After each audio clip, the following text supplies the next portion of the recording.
අනන්‍යා ආර්යයන්ට සූර්ය වංශයේ බලය ලැබුණත් යමුනාගේ මායා බලවේග පරාජය කරන්නම් නාග කන්‍යාවගේ දේවීම ශක්තිය අවශ්‍යයි.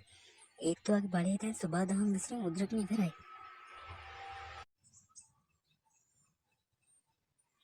පූජකතුමනි, ඒ බලය නැවත ලබා ගන්න කිසිම ක්‍රමයක් නැද්ද?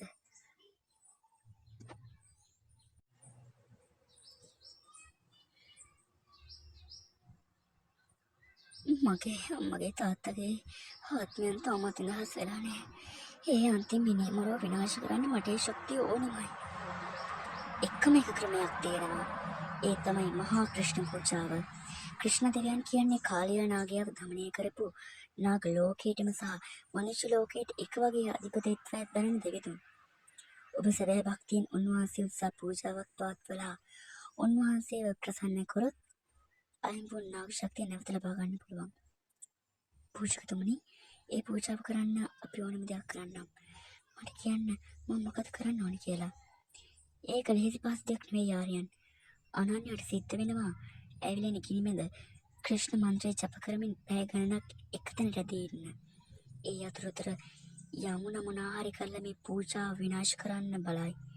ඒ වෙලාවේ අනන්‍යව ආරක්ෂා කරන එක ඔයාගේ වගකීම. මම සෝදානම්.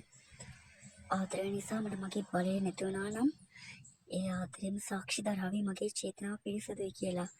මම ක්‍රිෂ්ණ දෙවිතුන් ඉදිරියේ පෙනී සිටිනවා.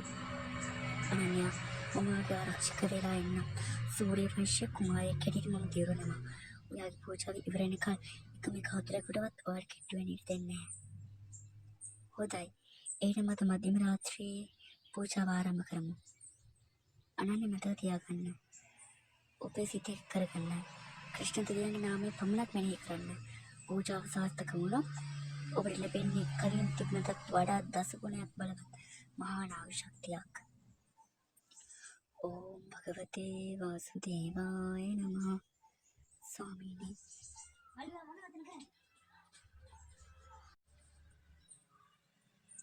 ස්වාමීනි, මට ශක්තිය දෙන්න. මගේ පරිගැනීමේ යුක්තිය උදෙසා නම් මට මගේ උරුමය නැවත ලබා දෙන්න.